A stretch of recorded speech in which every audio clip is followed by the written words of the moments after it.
केला बेचने वाली चुड़ैल। एक बार की बात है, जादूपुर नाम के एक गांव में करतब दिखाती एक औरत एक रेड्डी के लिए गांव में आती है। आइए आइए मेहरबान कदरदान, खाइए रोहड़ा के ताजे ताजे केले। कभी खाए नहीं होंगे ऐसे केले, पीले पीले केले खाइए।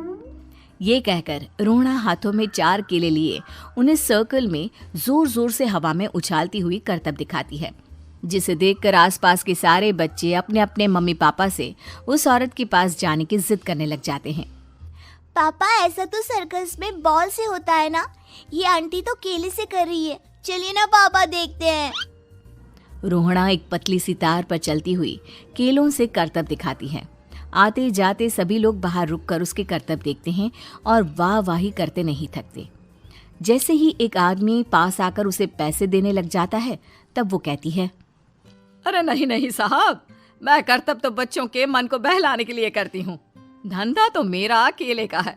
पीछे देखो मेरी रिड्डी, जो भी मेरे केले खाएगा मेरी तरह चुस्त दुरुस्त और तंदुरुस्त हो जाएगा। पता चलता है क्या कि मेरी उम्र 55 की है। अरे पर ऐसे ठंड के मौसम में कोई केला क्यों खाएगा? ये ऐसे वैसे केले नहीं है साहब, ये शरीर में गर्मी देते हैं। ठंड को दूर भगाए जो भी रोहिणा के केले खाए। पापा, अगर मुझे केले नहीं मिले तो मैं घर नहीं जाऊंगी। तभी उसके पापा कहते हैं कि बेटा, केले ठंड में कभी गर्मी नहीं देते। ये सब कहने की बातें हैं, सामान बेचने का तरीका है इनका। पर पिंकी नहीं मानती। मैं केले खाऊंगी। पिंकी की जिद के आगे नत्थू हार जाता है और उसे केले खरीद कर दे देता है। पिंकी खुश होकर केले घर ले आकर खाती है। अब मैं भी करतब करूंगी, कितना मजा आएगा। जादुई केले। पिंकी पहला केला खत्म भी नहीं करती कि वो बेहोश हो जाती है। दूसरे केले से एक काला धुआं आता है और रोहड़ा चुड़ैल बनकर बाहर निकल आती है। मेरे भूतिया केले बच्चे न खाए, ऐसा हो ही नहीं सकता। जादूपुर वालों, कब तक बचोगे? आ गई हूं मैं रोहड़ा, जिसका कोई नहीं कर सकता सामना। रोहड़ा पिंकी को गोद में उठाकर काले धुएं में कहीं गायब हो जाती है। शाम के वक्त नत्थू घर लौटता है और पिंकी को घर में ना पाकर उसकी माँ से कहता है, माँ पिंकी कहाँ है? अरे बेटा, उसे तो तू सुबह करतब दिखाने ले गया था ना, फिर कहाँ वापस आए तुम दोनों? मुझे लगा तू उसे अपने साथ मंडी ले गया होगा। हे भगवान, मेरी बच्ची कहाँ गई? मैं उसे घर ही तो छोड़कर गया था माँ। नत्थू गांव के घर कोने में अपनी बेटी को ढूंढता है, पर उसे वो कहीं नहीं मिलती। परेशान होकर आखिर रो रो कर नत्थू हिम्मत हार कर घर लौट आता है। अगली सुबह रोहड़ा फिर से करतब दिखाने आती है और इस बार पिंकी की तरह रोनी केले खरीद लेता है। 50 रुपए दिए थे पापा ने, सारे पैसों की मैंने केले खरीद लिए हैं। अब मैं भी आंटी की तरह ही करतबबाज बन जाऊंगा। यही सोचते हुए रोनी केले खाता है और पहला अकेला केला आधा खत्म भी नहीं करता कि चुड़ैल उसके सामने आ जाती है। मेरे साथ चलने का समय आ गया है रोनी। ये तो बस शुरुआत है। अब इस गांव के सारे बच्चे धीरे धीरे मेरे कब्जे में होंगे, एक बच्चा भी नहीं बचेगा। ये कहकर रोनी को गोद में लेकर काले धुएं में अदृश्य हो जाती है। इसके बाद हर रोज गांव में से कोई ना कोई बच्चा गायब होता, पर ऐसा क्यों हो रहा है किसी को भी समझ में नहीं आ पा रहा था। रोज की तरह अपनी बेटी पिंकी की तलाश में नत्थू गांव के एक तालाब के पास बैठा रो रहा था। कहाँ गई मेरी पिंकी?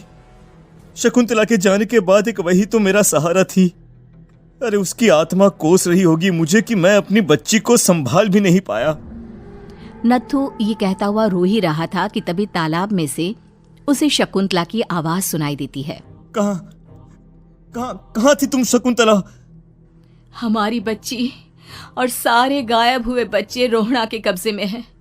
वो बच्चों को जो केले देती है उससे बच्चे बेहोश हो जाते हैं और उसके कब्जे में आ जाते हैं और वो उन्हें ले जाकर काली दुनिया में ले जाती है। पर वो ऐसा क्यों कर रही है? ये मैं नहीं जानती, पर उस दुनिया का रास्ता मैं आपको बता सकती हूँ। जहां ये नदी खत्म होती है वहां एक केले का पेड़ है, उसके नीचे एक दरवाजा है, वहीं से रास्ता जाता है उस दुनिया का। ये कहकर शकुंतला की आत्मा गायब हो जाती है। गांव के सभी लोग झुंड बनाकर उसी रास्ते से काली दुनिया में चले जाते हैं और वहां देखते हैं कि सारे बच्चे वहां काम कर रहे थे। पापा मुझे ले चलो यहाँ से। पापा पापा। सभी बच्चे अपने मम्मी पापा से लिपट जाते हैं। तो तुम लोग यहाँ तक आ गए? क्यों हमारे बच्चों को पकड़ लिया तूने? तुझे शिकार ही बनाना है तो ले, हम सब आ गए हैं, हमें खा ले। नहीं, मुझे बच्चे चाहिए। मेरे बच्चे के बदले तुम लोगों के बच्चे। क्या मतलब? मैं इसी गांव में रहने वाली एक औरत थी।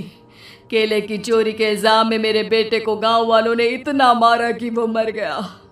उसी दिन मैंने ठान लिया कि गांव वालों का भी वही हाल करूंगी। कुछ दिन बाद बेटे के चले जाने के दुख में मैं भी मर गई और मेरी भटकती आत्मा एक चुड़ैल बन गई। और फिर मैंने बदला लिया तुम सबके बच्चे छीनकर। बर्दाश्त नहीं कर पाए ना? सोचो मुझ पर क्या बीती होगी। हमें माफ कर दो रोना। पता नहीं ये किसकी गलती थी, पर हम सभी माफी मांगते हैं। हमारी खुशियां लौटा दो, तुम भी तो एक माँ हो। गांव वालों की बात सुनकर रोना का मन पिघल जाता है और वो बच्चों को छोड़ देती है। उसके बाद काली दुनिया बच्चों के लिए जादुई दुनिया बन जाती है। अब कोई भी कभी भी वहां आ जा सकता था।